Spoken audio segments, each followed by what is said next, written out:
নমস্কাৰ বন্ধু বান্ধৱীসকল জ্ঞান বিকাশ ইউটিউব চেনেলটোলৈ আপোনালোকক সকলোকে স্বাগতম জনাই আজি আমি আৰু এটি নতুন ভিডিও লৈ আপোনালোকৰ মাজলৈ আহিছো আশা কৰো ভিডিওটোৰ জৰিয়তে আপোনালোকে উপকৃত হ'ব পাৰিব আজি আমি প্ৰশ্নোত্তৰ আকাৰে কিছুমান কথা আপোনালোকৰ মাজত জনাম কাৰণ যোৱা ক্লাছত আমি পঢ়িছিলো আমি হেদিনাখন প্ৰশ্নোত্তৰ আনা নাছিলো কিন্তু মিছনেৰী সকলে আমাৰ অসমত আহি কেনে দৰে আমাৰ অসমীয়া ভাষা উদ্ধাৰৰ ক্ষেত্ৰত সহায় কৰিছিল এই বিষয়ে আমি আলোচনা কৰিছিলো আৰু সেই তেওঁলোকৰ কি আছিল খ্ৰীষ্টীয় ধৰ্ম প্ৰচাৰৰ বাবে তেওঁলোকে আহিছিল মূল উদ্দেশ্য হেতুৱে আছিল কিন্তু আহি যেতিয়া তেওঁলোকে ভাষাৰ ক্ষেত্ৰত খেলিমেলি দেখিলে এই তেওঁলোকে ভাষাটো উদ্ধাৰৰ কাৰণে বহুখিনি কৰিছিল আৰু তাৰ বাবে আমি কি তেওঁলোকৰ ওচৰত সদায় চিৰস্মৰণীয় তেওঁলোকৰ নামটো আমাৰ ওচৰত সদায় থাকিব আৰু তেওঁলোকৰ এই অৱদানৰ কথা আমি কেতিয়াও পাহৰিব নোৱাৰো নে তেওঁলোকৰ অক্লান্ত প্ৰচেষ্টাৰ বাবেহে আমাৰ ভাষাটোৱে কি হৈছিল ৰজাঘৰত বা শিক্ষানুষ্ঠান অফিচ কাছাৰী আদি এই ভাষাটোৱে পুনৰ কি ন্যায্যতা লাভ কৰিছিল এইখিনি আমি যোৱা ক্লাছত পঢ়িছিলো আৰু আমি এইটো কথা কৈছিলো যে তেওঁলোকে নানা ধৰণৰ কিতাপ পত্ৰ লিখিছিল কাৰণ কি ভাষাটোত স্থানীয় ভাষাটোতে ধৰ্ম প্ৰচাৰ কৰিলে কি সফল হ'ব পাৰিব সেই কথা তেওঁলোকে গম পাইছিল এই বিষয়ে আমি যোৱা ক্লাছত আলোচনা এটা আগবঢ়াইছিলো আজি তাৰ পৰা হ'ব পৰা কেইটামান প্ৰশ্ন লৈ আপোনালোকৰ মাজলৈ আহিছো ইয়াতে প্ৰথমতে আছে যে ইংৰাজ চৰকাৰে কেতিয়া পঢ়াশালী আৰু আদালতৰ পৰা অসমীয়া ভাষা উঠাই দিছিলে আৰু কেতিয়া এই ভাষাই পুনৰ প্ৰতিষ্ঠা বা ন্যায্যতা লাভ কৰিছিল হয়নে আমি যোৱা ক্লাছত এইটো কথা কৈছিলো আজি আৰম্ভণিতে ক'লো এই দুটা চন দুটা ইম্পৰ্টেন্ট 1836 চনত কি কৰিছিল উঠাই দিছিল ভাষাটো বঙলা ভাষাৰ এটা উপভাষা বুলি কৈছিল আমি যোৱা ক্লাছত কৈছোৱে আৰু পুনৰ প্ৰতিষ্ঠা কেতিয়া লাভ কৰিছিল 1873 চনত এইখিনি সময়ৰ পৰা এইখিনি সময়ত বঙলা ভাষাৰ প্ৰচলন আছিল আৰু 1873 চনৰ পৰা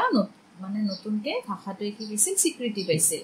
এইটো কোৱেশ্চন আমি পালো 1 নম্বৰত আৰু দ্বিতীয়তে আমি পাম বঙলা ভাষা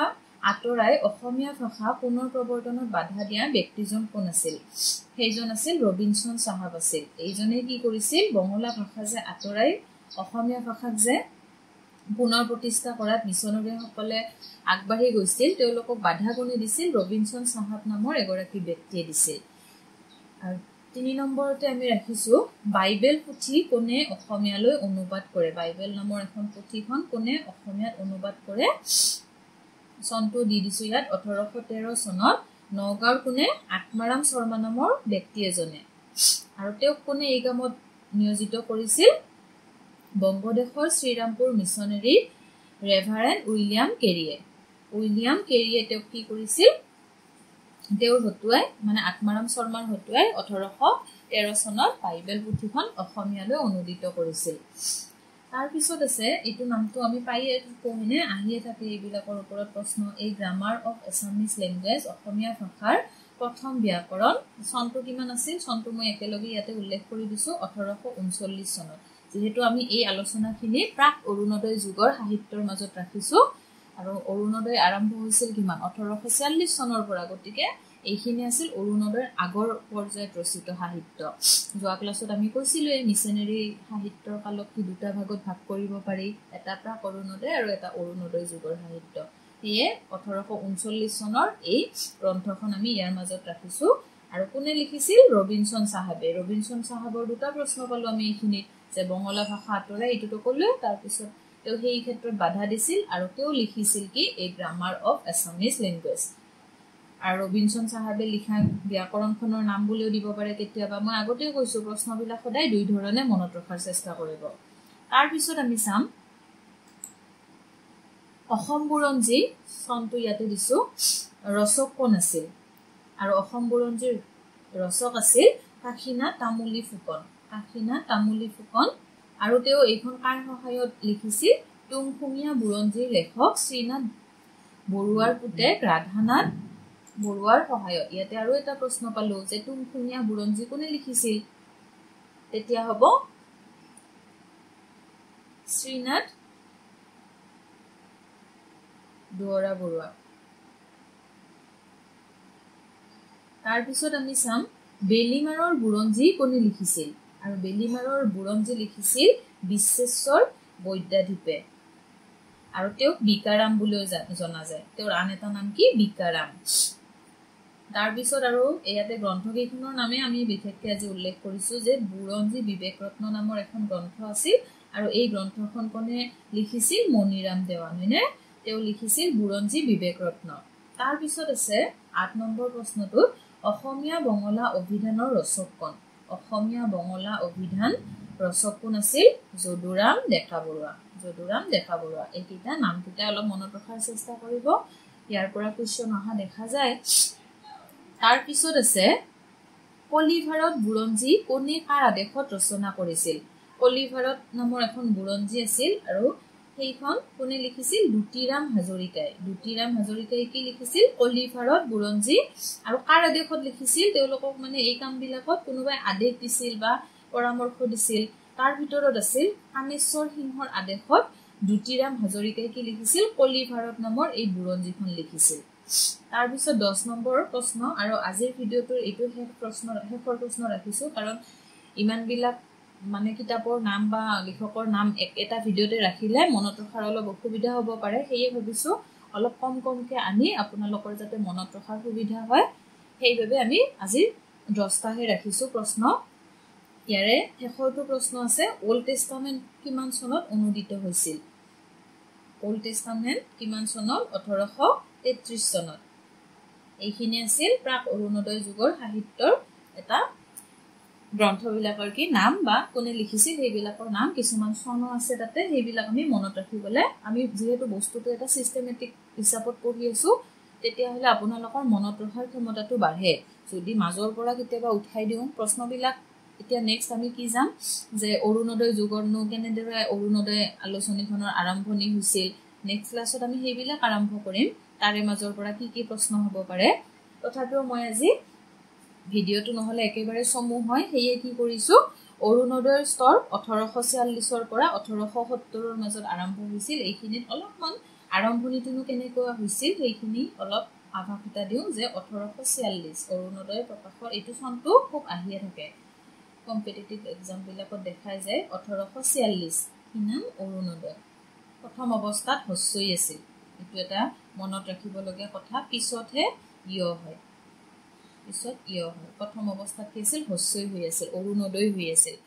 যে অৰুণোদয়ৰ প্ৰকাশ কেনেধৰণে হৈছিল সেইখিনিৰ বিষয়ে আমি অলপ জানো আৰু এইখন প্ৰথম প্ৰকাশ হৈছিল শিৱসাগৰৰ মিছনেৰী প্ৰেছৰ পৰা আৰু চনটো আমি পালো 1846 চনত আৰু এইখন আছিল কি এখন মাহেকীয়া আলোচনী আছিল আলোচনীবিলাকৰ ভাগ থাকে নহয় মাহেকীয়া হয় কিছুমান পষেকীয়া হয় এইখন আছিল মাহেকীয়া আলোচনী তাৰ মানে মাহৰ মূৰত ওলাই এইখন আছিল মাহেকীয়া আলোচনী আৰু এইখনে আছিল প্ৰথম অসমীয়া আলোচনী আমাক যদি প্ৰশ্নত আহে যে প্ৰথম অসমীয়া আলোচনীখনৰ নাম কি আছিল তেতিয়া আমি লিখিম অৰুণোদয় আৰু প্ৰথম সম্পাদক আছিল ইয়াৰে নাথান ব্ৰাউন আৰু এই কাকতখন কি হৈছিল 1867 চনলৈকে নিয়মিতভাৱে প্ৰকাশ হৈছিল 1867 চনলৈকে হৈছিল আৰু তাৰ দুবছৰ পিছত অৰ্থাৎ 1869 চনৰ পৰা 1880 চনলৈকে কাকতখন নিয়মিতভাৱে প্ৰকাশ পোৱা নাছিল তাৰ মাজতে কি হৈছিল মাজতে এৰাধৰাকৈহে প্ৰকাশ হৈছিল এইটো 1869 চনৰ পৰা 80 চনলৈকে আৰু শেষৰ কেইবা বছৰ একে গাৰ্ণীৰ সম্পাদকীয়তাত কাকতখন প্ৰকাশ হৈছিল একে গাৰ্ণী বুলি আমি পাইছিলো হয়নে মিছনেৰী সকলৰ লগত অহা একে গাৰ্ণী আছিল আৰু তেওঁৰ সম্পাদকত মানে কি লাষ্টৰ ফালে তেওঁ সম্পাদক আছিল আৰু 1856 চনলৈকে কাকতখন কি হৈছিল কাকতখনে আলোচনী আৰু সংবাদপত্ৰ দুটা খণ্ডত প্ৰকাশ হৈছিল 1856 আমি নেক্সট ক্লাছত যেহেতু প্ৰশ্ন উত্তৰ আনিমে হেয়ে ইয়াত অকল কাহিনী আকাৰে অলপ কৈছো যে প্ৰথম অৱস্থাত কি আছিল আলোচনী আৰু সংবাদপত্ৰ এই দুটা খণ্ডত মনত ৰাখিলে হ'ল কিন্তু কি হৈছিল 1856 চনৰ পৰা সংবাদপত্ৰৰ যিখিনি অংশ আছিল সেইখিনি ইয়াৰ পৰা উঠাই দিছিল অকল কি হ'ল আলোচনী হিচাপেহে থাকিছিল কিমান চনৰ পৰা 1856 চনৰ পৰা আৰু এই কাকতখন কি হৈছিল এই কাকতখনতে তাৰমানে আলোচনী বিলাকত কি গ্ৰন্থবিলাক প্ৰকাশ পাইছিল নে একেবাৰে প্ৰকাশ নোপোৱা গ্ৰন্থবিলাক কি প্ৰথমতে খণ্ডকৈ যে প্ৰকাশ পাইছিল তাৰ পিছতহে গ্ৰন্থ আকাৰে কিছুমান প্ৰকাশ হৈছে প্ৰথমতে কি হৈছিল এই যে দেওধাই অসম বুৰঞ্জী পুৰণি অসম বুৰঞ্জী আৰু কামৰূপৰ বুৰঞ্জী এই তিনিখন কি হৈছিল অৰুণোদয় কাকততে প্ৰথম অৱস্থাত চোৱাকৈ প্ৰকাশ পাইছিল মানে খণ্ডকৈ প্ৰকাশ পাইছিল